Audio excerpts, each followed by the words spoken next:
Hello everyone, this lesson is on complex numbers.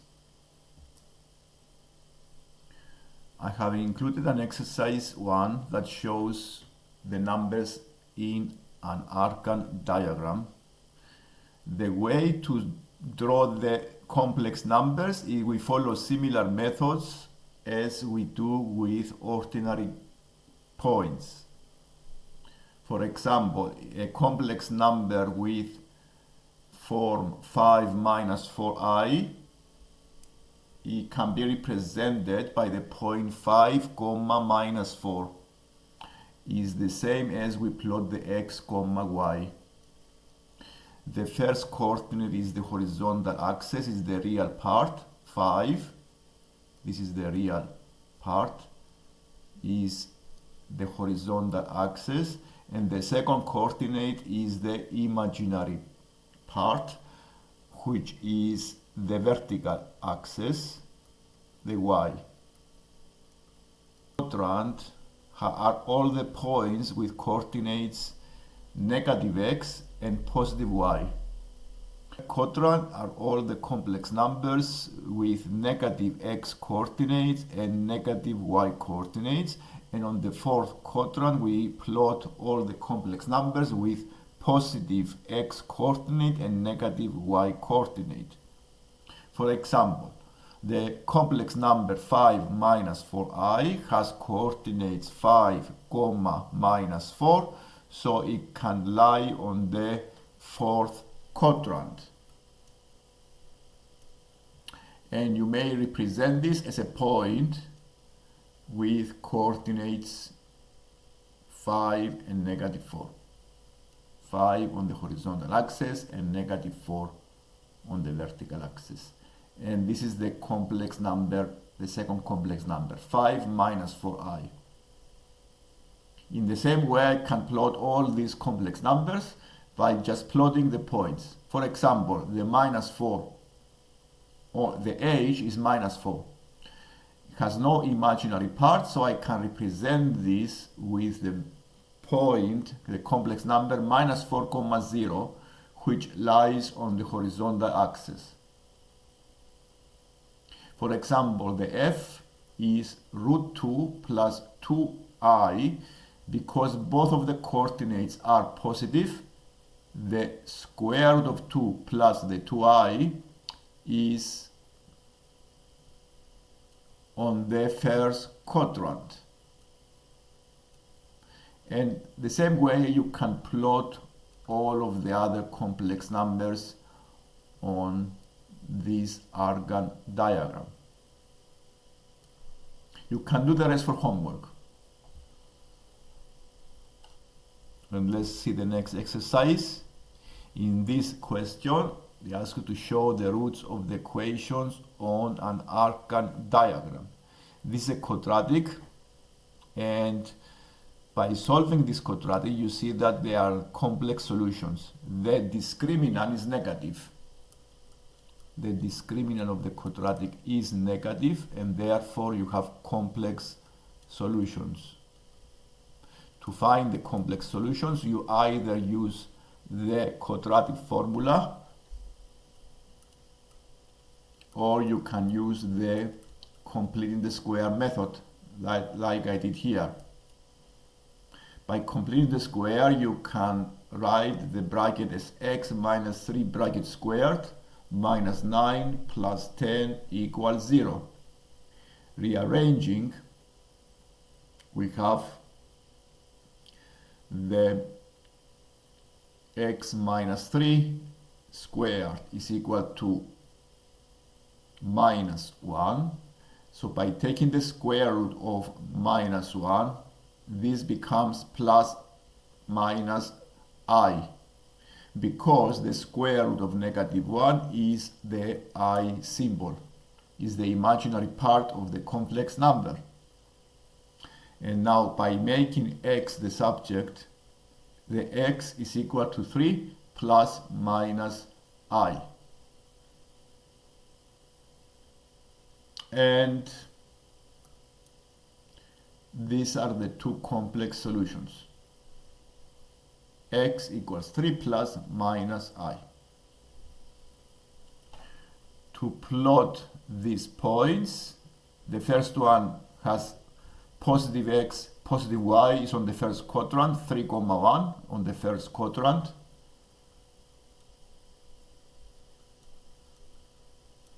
And the second solution is 3 minus I. These are conjugate solutions.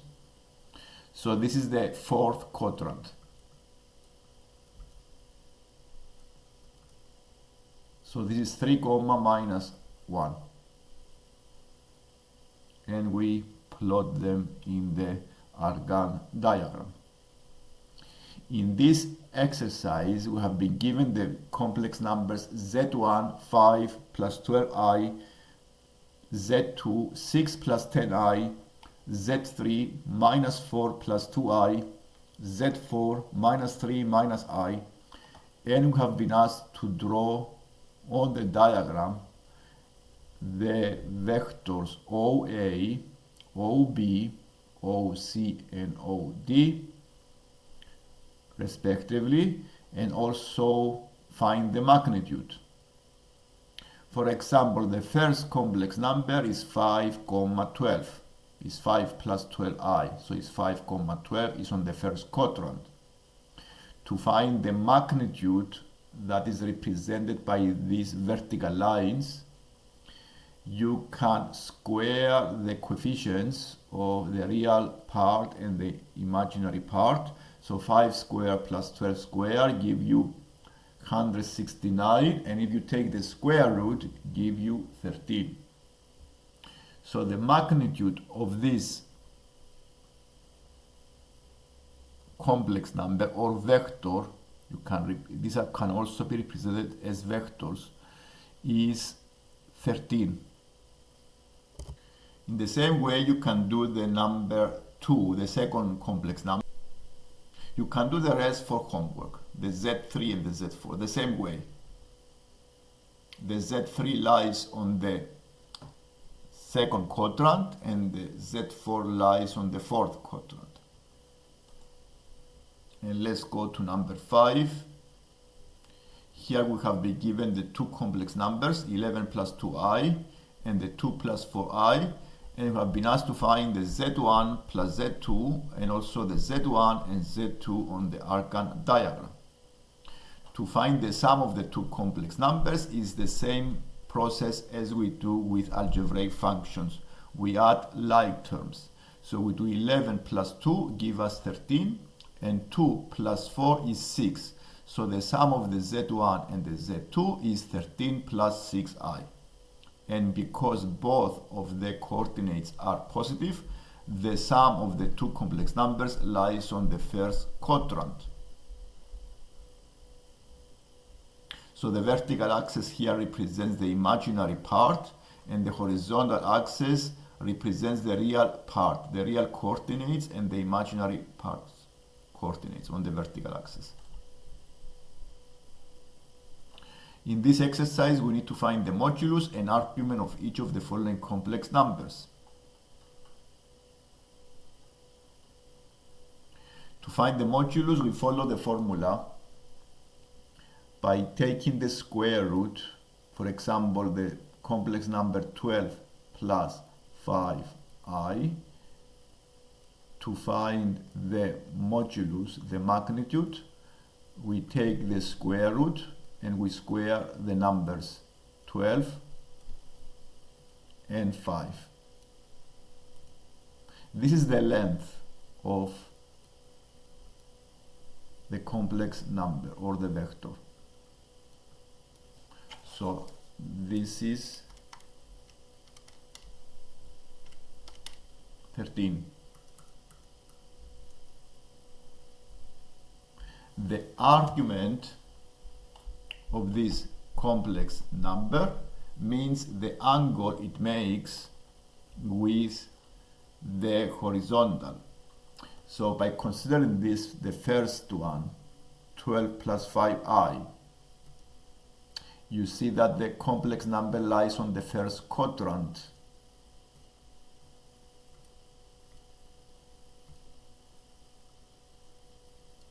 And since we have the coordinates, we can find a right angle triangle and use trigonometry. This is 12 and this is 5.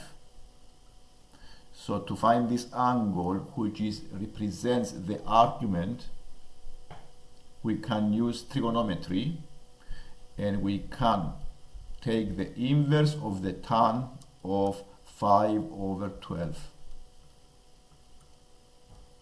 And this is the angle it makes with the horizontal. So this is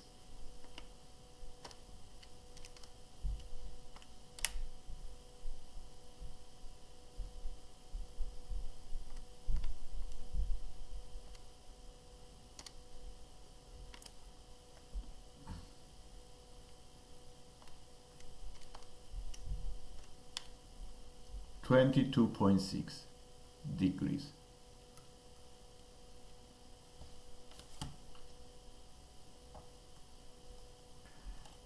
And looking at this complex number, we have coordinates 2 square root of 3 and negative square root of 3.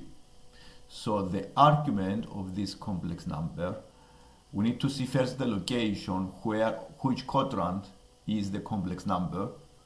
So you can see that because the first is positive and the second is negative coordinate, we are on the 4th quadrant.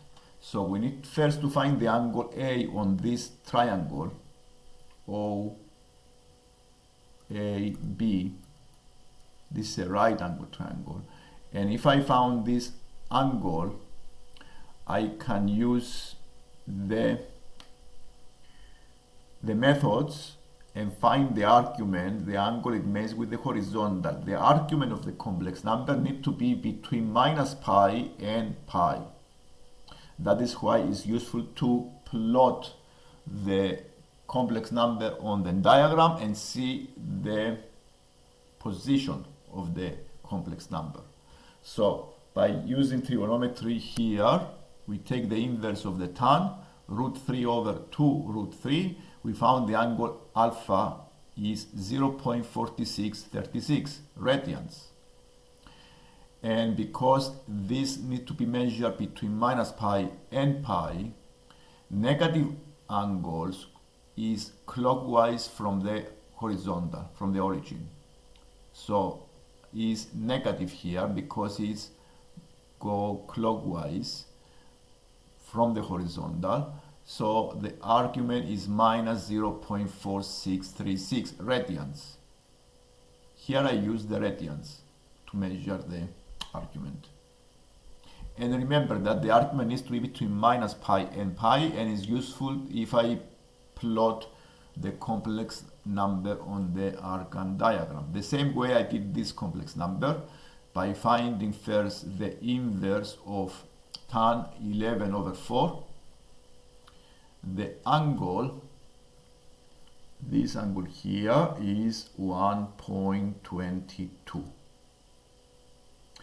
And because the argument needs to be between plus pi and minus pi, I can use pi minus 1.22. So the argument is this angle from the origin. Origin is in the horizontal. So it is pi minus 1.22 is equal to 1.92 radians.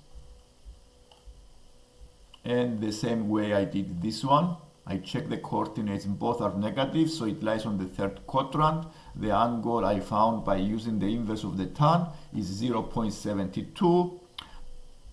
And here I go clockwise to find this angle.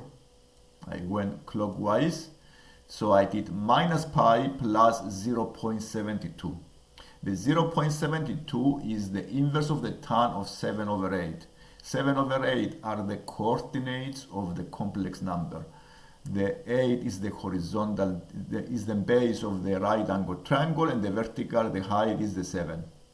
7 and 8. I use this right angle triangle.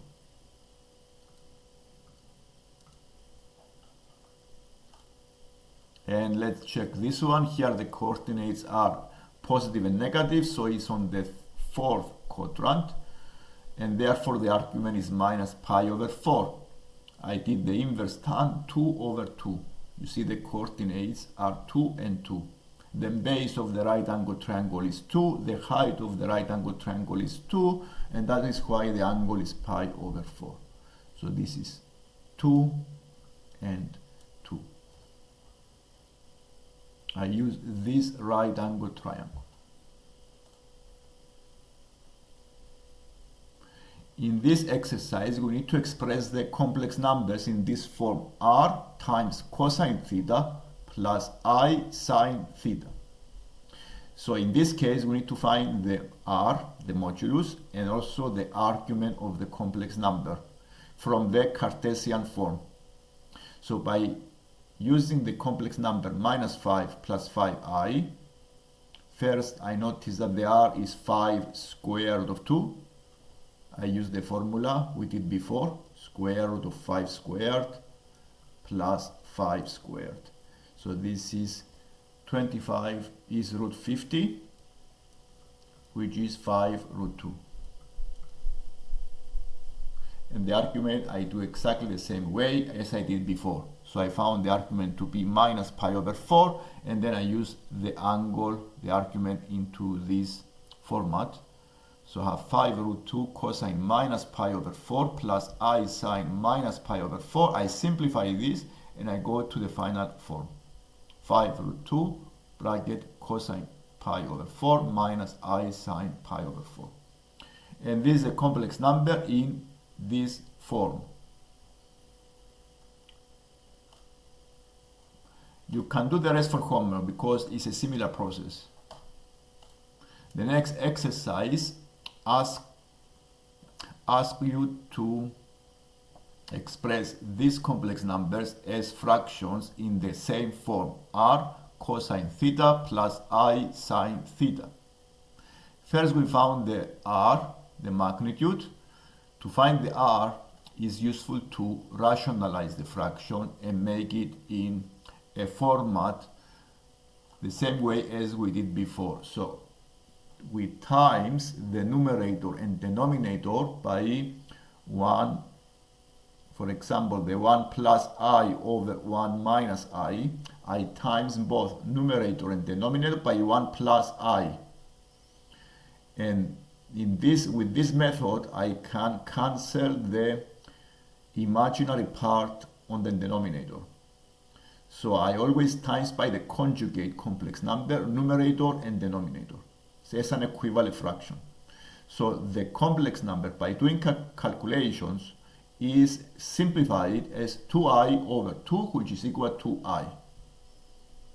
So the complex number is on the vertical axis, is 1i. And because is 1i, the r is 1, and the angle is pi over 2. You see the angle clearly on the Argand diagram. This is a right angle. So the form is cosine pi over 2 plus I sine pi over 2. So if I have complex numbers as a fraction, another way to do this is to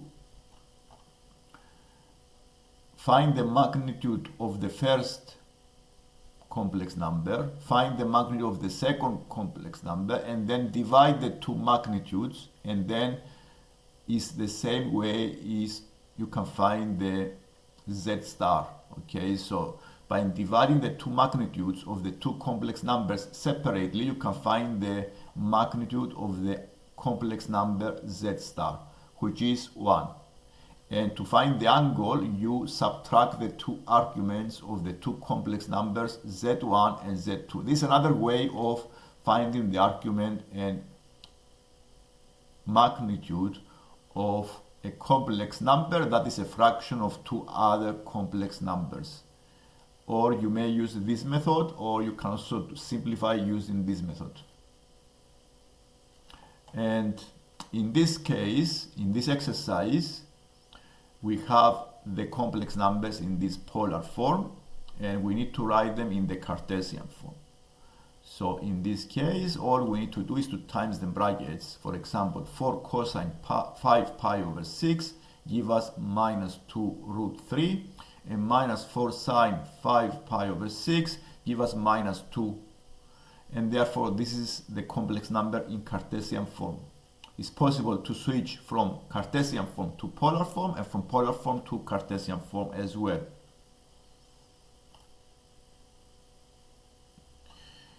In this case, we have given different complex numbers. For example, I did one of them here. You can do the rest for homework. For example, I have the complex number root 3 plus I root 2, and the second complex number is minus root 2 plus I squared of 3. So we have been asked to find the z1 times z2, the magnitude. So first I need to find the z1 times the z2 by multiplying the two complex numbers. And then by doing this, by doing the multiplications, we have the complex number as minus 2 root 6 plus I. So this is the z1 times the z2. Then I take the magnitude and I have root 25, which is 5. And this exercise asks you to verify that the magnitude of the product of the two complex numbers is equivalent to the magnitude of the first times the magnitude of the second. And then I take the magnitude, I found the magnitude of the first, which is root 5, and the magnitude of the second is root 5. If I times these two together, give me 5. So this formula is true. So here they ask you to check if it's correct or if it's not correct. You can do the rest for homework. It's the similar process using the methods. And also you can also do this for homework. These are taken from the book and similar questions, and it covers all the methods we did in the lesson today. These are all on the complex numbers. This is for homework 1, and this is another exercise. Let me show you again. This is exercise 1. You need to express the complex numbers in polar form. R cosine theta plus I sine theta. The number 2 again asks you to change the complex numbers from Cartesian form into a polar form. R cosine theta plus I sine theta. In this case you have fractions. And the third exercise asks you to change a polar form into Cartesian form. And this is similar exercise we did before.